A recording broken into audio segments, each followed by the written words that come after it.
भगवता नारायणेन स्वयं व्यासेन कथिता पुरा महाभारतम् अद्वैतामृतवर्षिणी Bhagwati अष्टादशाध्यायिनी भगवद्गीते Let's start from the problem comes from the internalizing the behavior. Yeah. I'm just starting. Can we go back to one paragraph and then start, because that is very interesting. Huh? One paragraph before. Yeah, you can start. You start that. Yeah. It's very interesting. If you can understand that a person behaves as he does because he cannot help it. And if you see yourself from that person's point of view, you will find that you have to change. We always think that the other person should change. Well, he is equally free to think that you should change. If you analyze it, you find that you have no right to will others to change. The maximum you can do is to change yourself.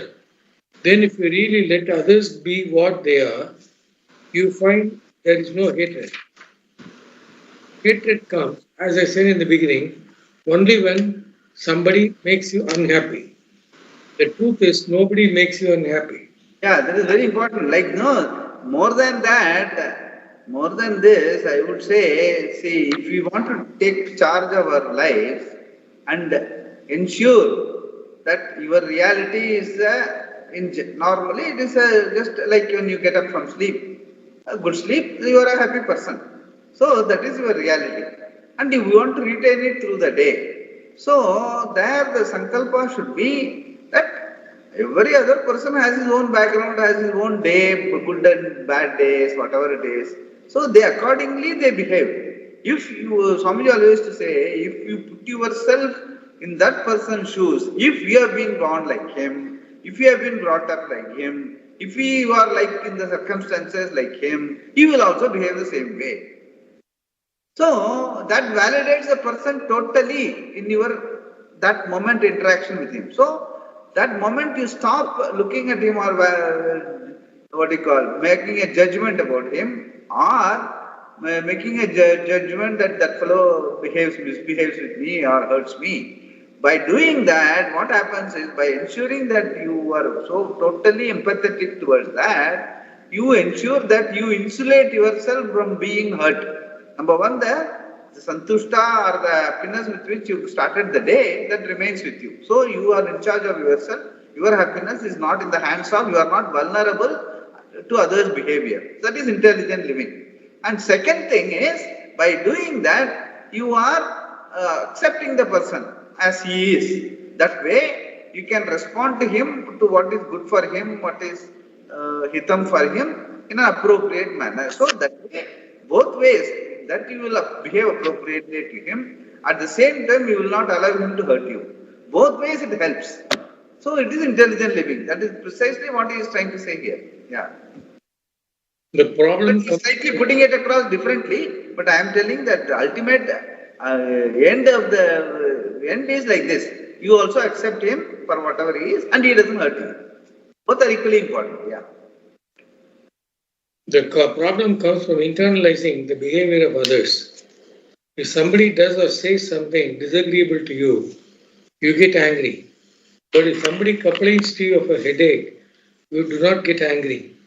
And yet it is the same situation where an emotional problem causes certain types of behavior. The problem belongs to the person.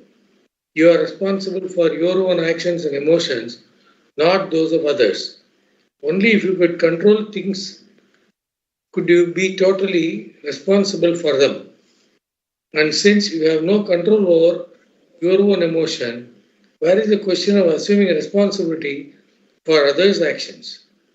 If you have done something intentionally or unintentionally, you can own it up and make amends.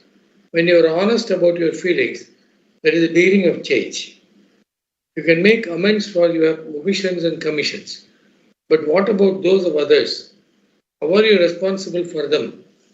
Yet someone else's omissions and commissions seem to affect you to a great extent emotionally because you at once internalize it. Certain behavior or words trigger old patterns of thinking like self-criticism stemming from your background. If you analyze it properly, hatred is meaningless for any person, leave alone for a wise man. Hatred, anger, and so on arise from a desire to control. Many people have tried to save the world, but in the end they are destroyed, often by some microscopic creatures. The only change you can hope to bring about is a change in yourself. And because you are free, you can change, as can others, if they want to. Everyone is a potential saint because saintliness is an expression of the nature of yourself. If you see this, you will find you have no problem or control or ill will. You have only freedom, pragmatism, and nothing to quarrel about. What is possible, you do. What is not possible, you just accept. Very interesting. Yeah, very, very pragmatic, very real.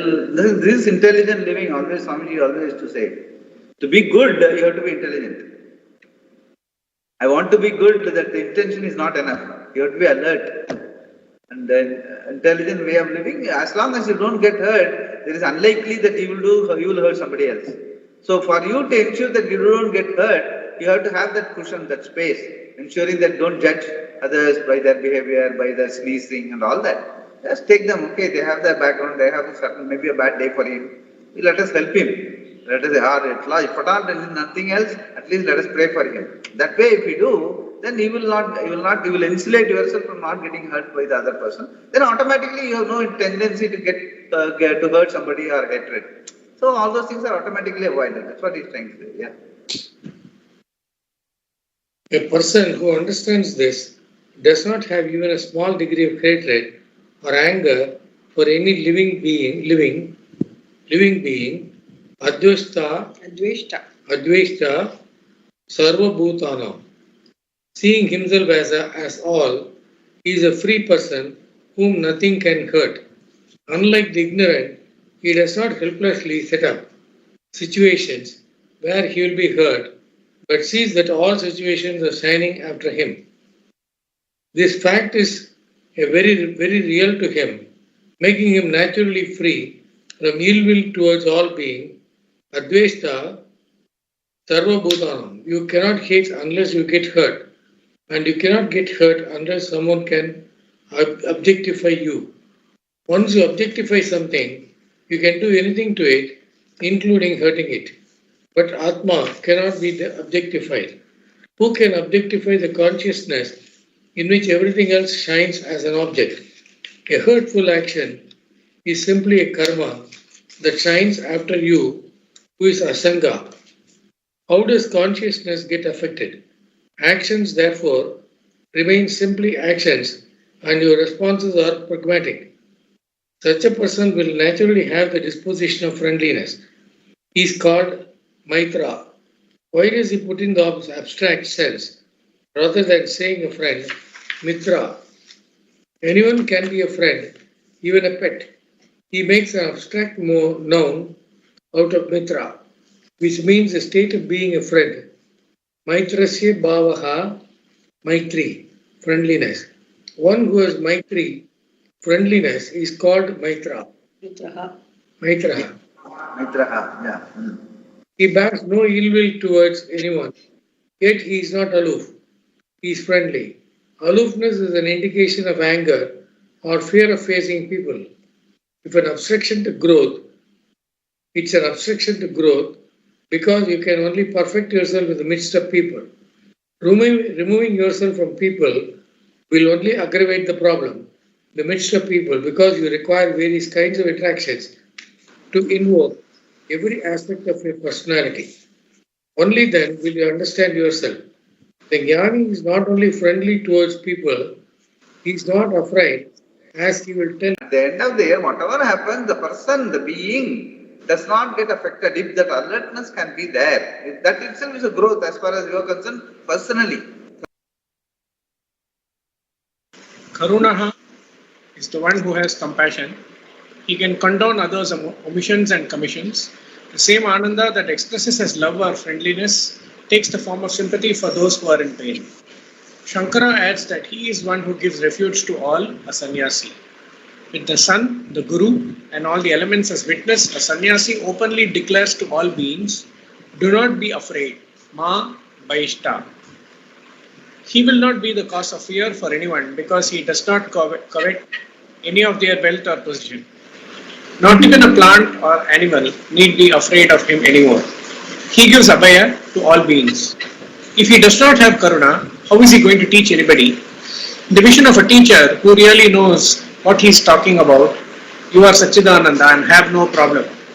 He has no problem and neither does anyone else in his vision. If the pain of another does not move him, how is he going to see a necessity to teach? How is he going to help his sishyas in getting relieved of their pain?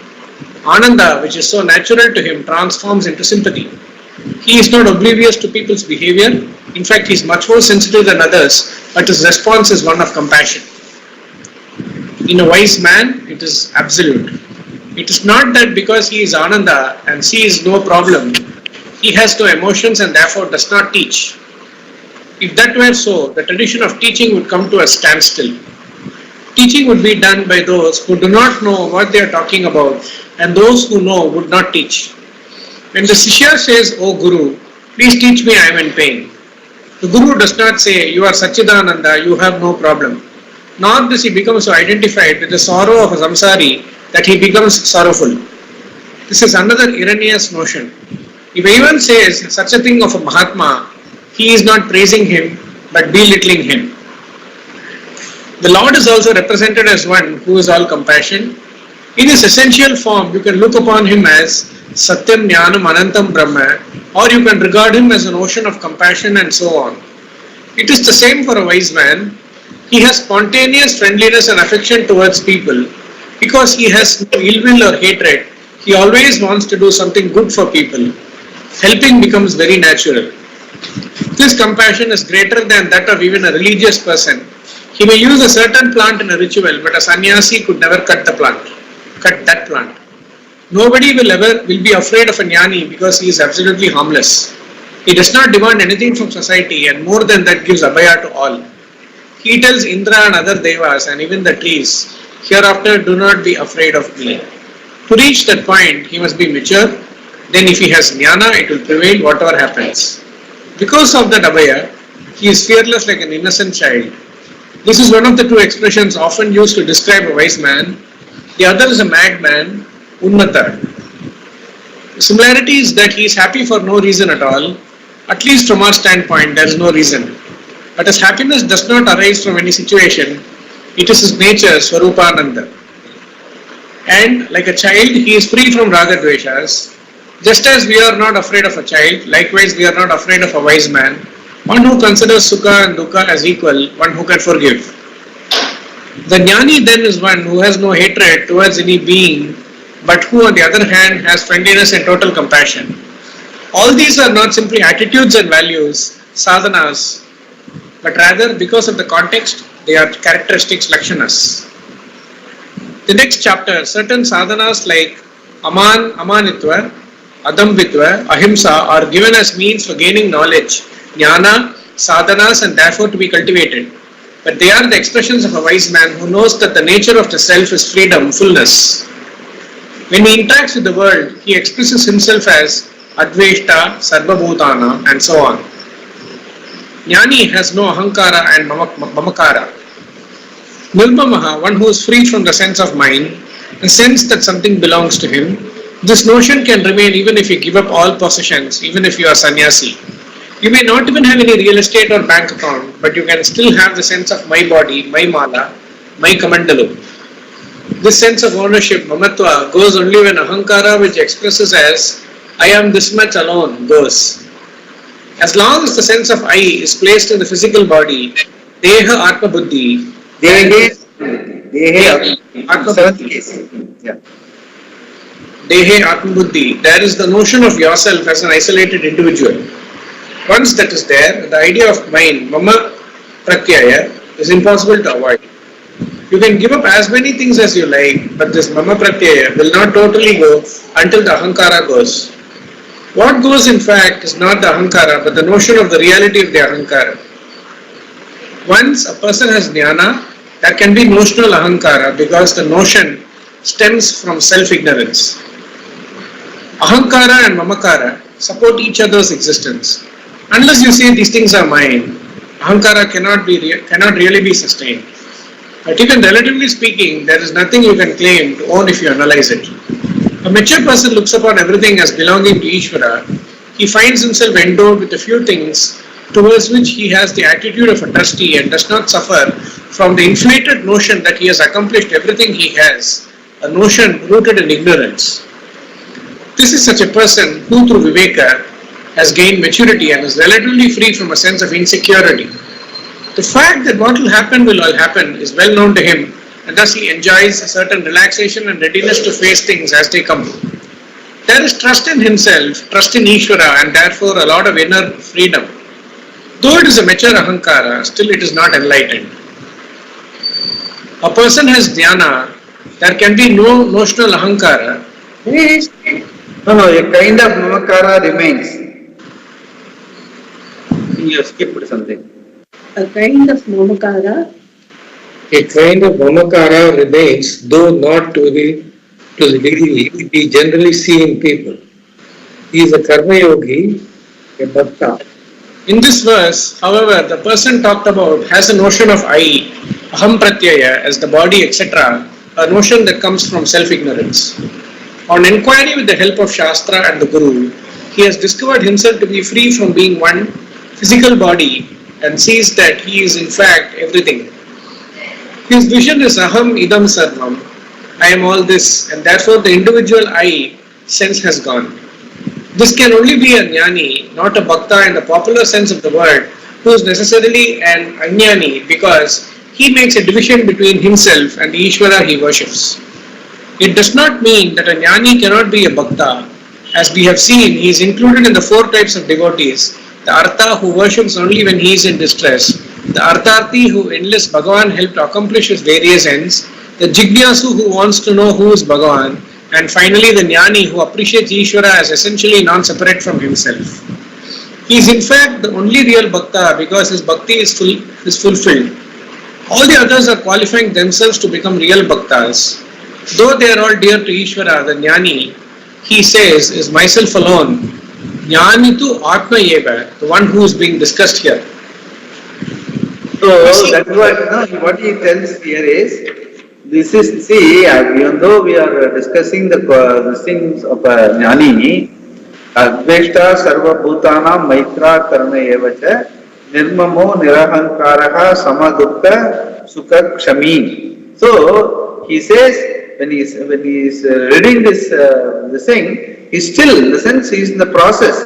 He's totally, this aham is not gone. The mamakara is reduced to a large extent, but still, he is still a karma yogi because that is why he says, adveshta sarva bhutana maitra karma. He deliberately develops all this, what you call, the maitrata, karuna and all that, and then he has got a value for nirmamo, nirahankara, and slowly he is moving. So that is why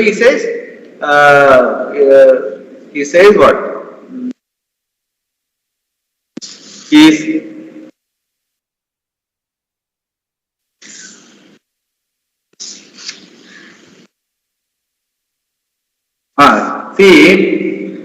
he makes a difference between himself and the Ishvara he worships. And also one more place he said, a kind of namakara remains, though not to the degree we generally see in people. He is a karma yogi, a bhakta. In the sense, what he says is, here, at this point in time, these are all explained as what you call the qualifications, like it will come in the next chapter also. A qualification you are tending to, like something like tending towards that. So, unless you are alert to your individual nature, you will not be able to develop this sort of being alert. That you have to be alert to ensure that you don't develop hatred towards others and no dvesham, no ahankara and all that. That means what? The individual is still there, but you are in the process. Once you are, as I was telling you, once you have crossed that threshold, then thereafter there is no difference between you and the being. Listen, you are the being. Since it becomes your own, what do you call, second nature. Like you become Siddha Purusha. So you still, in the sense, by enumerating all these things, he says, even though he is a mature ahankara, still it is not enlightened. A kind of mamakara remains through, not to the degree we generally see in people. So that is why we have to be alert to that. We cannot allow to slip. Okay, now I know, I am a sannyasi and I know. So you cannot afford to lower your guard. What they say, no? You can't afford to lower your guard. You have to be alert at every point in time. Suddenly something will come up where your tendency to flare up will come up. At that time you have to be alert. So it is a growing clarity. You have to be alert to that. That's why he says a kind of mamakaras remains, though not to the degree we generally see in people. You have to be alert to that. He is a karma yogi, a bhakta. And once you are totally understood, and jnani tu atmaiva me matam, that time he is now no more a karma yogi, he is a jnani, a ultimate bhakta, jnani tu atmaiva me matam. So that growth is, you can see for yourself, and you have to be alert to that. That's what he is trying to say. Yeah. Actually, this is an answer to Prashant's query now. Huh? That last few lines is the answer to Prashant's query, I am saying. I mean, what I mean is that ahankara and mamakara support each other's existence. And the parallel, the last 5-6 lines explains Prashant's query. Yeah, the mamakara supports the ahankara. You are right. Like you said, it is a mature ahankara, still it is not enlightened. Yes, correct. That's true in everyone's life. Yeah. Very true. A kind of mamakara remains throughout. That is why, we have to be alert to that. And we don't have to get, you cannot even self-condemn yourself. You should not say, no. You cannot, again, we should not try to physicalize, I am having mamakara, I am having ahankara and all that. No, it's all to grow. As long as you are alert to that and you respond by giving, that is why Bhagavan gives us an opportunity to respond by physically acting in a situation which is swadharma, swakarma. At that point in time, take a firm stand and do what you are supposed to do. Automatically, the result will be growth in terms of mamakara, ahankara and all will get diminished. Because you are doing swadharma. When you are doing swadharma, you are one with Ishvara. Because Ishvara is dharma. It is not Ishvara's dharma, it is dharma is Ishvara. That we have discussed before also. So, as long as you follow your swadharma, you will be in alignment with Ishvara and automatically the ahankara, mahankara and all will subside on its own over a period of time. So, we have to ensure that we are doing what is to be done at that point in time. Swakarma, karmana tam abhyarchya siddhim vindati manava. That part of it is very important. He is equal in sukha and dukkha. Sama dukkha sukha. The one for whom sukha and dukkha are equal. How can you be the same in sukha and dukkha when in order for there to be sukha or dukkha, the mind must undergo a modification? If you are to have emotional pain, your mind cannot be the same as it was when it was peaceful. It must undergo a change. Similarly, you cannot experience sukha without the mind undergoing a change. Yet it is said here that this person is equal in sukha and dukkha. It looks like a contradiction. In saying this, there seems to be an acceptance of sukha and dukkha for the jnani. If he has these, how can he be equal? They both imply a change with which you identify yourself to say, I am happy or I am sad. There can be no sukha or dukkha without the I sense. Perhaps then, when the mind has sukha or dukkha, the jnani just witnesses it as sakshi. If he is a sakshi, his experience cannot be called dukkha or sukha. There appears to be some difficulty here. We should understand that sukha, dukkha means situations that generally cause sukha and dukkha, occasions that normally call for congratulations or condolences. If there is a death, we offer our condolences because as a society, we consider that death makes those who are left behind unhappy. Each society has commonly accepted situations that are a cause for sorrow, dukkha, prapaka, or rejoicing, sukha, prapaka. When such situations occur, a person who is sama dukkha sukha is the same, neither getting elated nor depressed, which is possible only when you do not depend upon situations in order to be happy. If you do, you are to be emotionally unstable, elated when things are conducive for you and dejected when they are not. This is not the case for one whom they call sama dukkha sukha. It is easy to say you should be equal to sukha and dukkha, but this is not a piece of advice. The point is that a person who is dependent upon situations for his well-being will be subject to emotional ups and downs, and one who does not has discovered that the self is fullness, purna, which therefore cannot be improved upon and absolutely secure and timeless, being Satya Atma. Knowing that the self is Sat Chit Ananda Swarupa, he is Sama Dukkha Sukha. In situations that cause dukkha, not conducive to his comfort, he does not become a dukhi. It is not a question of merely enduring a difficult situation. Anybody can do that. What is different about a jnani is that he does not become a dukhi. This is not a matter for behavior modification, but a fact to be understood and quietly recognized, which takes inquiry. It is because of his jnana that he is equal, not because he is following a mandate. Wow, beautiful. Mandates like be equal in conducive, sukha karaka, and non-conducive, dukkha karaka, situations create conditioning and therefore a psychological pressure to which you eventually must succumb or lose your sanity. Even though such statements have relative truth, it is important to understand them properly. Such mandates create an ideal from which people necessarily distance themselves. The ideal is, I should be like this, but the reality is, I am not.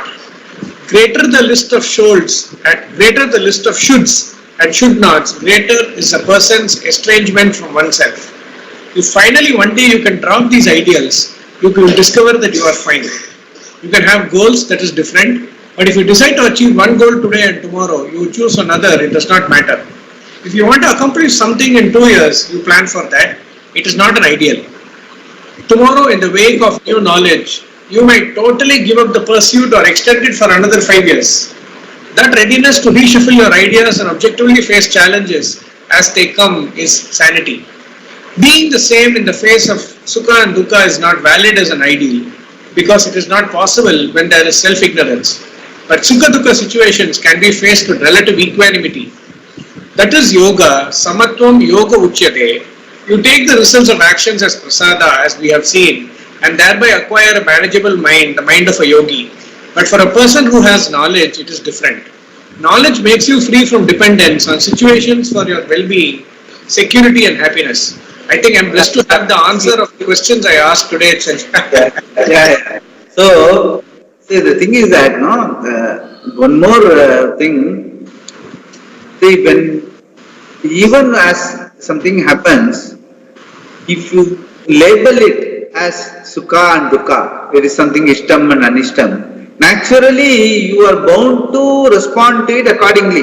Ishtam means you will feel a sense of elation. Anishtam is a sense of depression or sadness, little. So, even before sort of that labeling happens in your mind, that this is ishtam and this is anishtam, if you can be alert to that, okay, this is a situation, this is a conducive situation, you will not label it, you will go with the flow and do what you, okay, if something favorable happens, what you have decided to do something and it coming out correctly as you have planned, okay, at that time you say a small prayer, thank God, everything has gone off okay, and move on. Don't get hooked on to that particular situation as something anishtam, something ishtam has happened and all that. So that labeling we should, if we can be alert to that, then we will be able to take the smooth with the rough easily in life.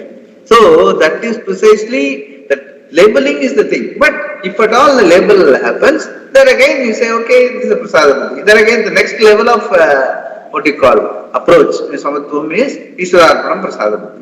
So over a period of time that you will develop that alertness, that space inside where you don't even label a thing as something sukham and dukkam and all that. Everything is part of the flow.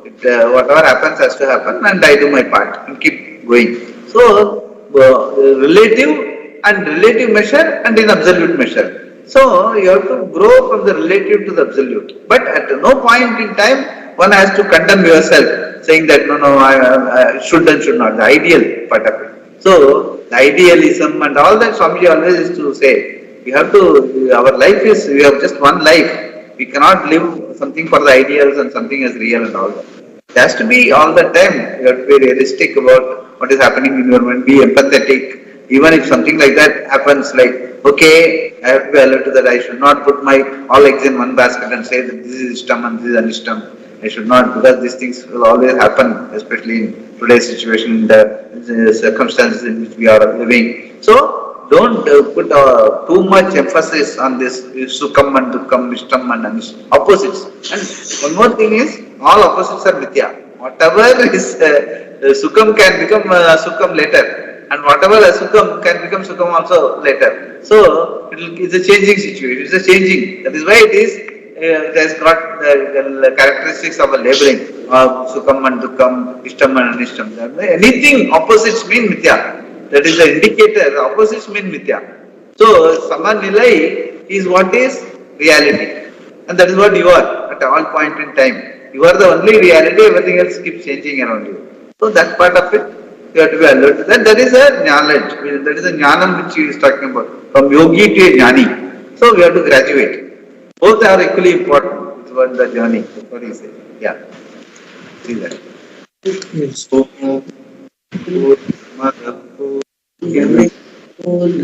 Purnam Dachyate Purnasya Purnamadaya Purnamevavasishyate Om Shanti Shanti Hari Om Shri Gurubhyo Namaha Hari Om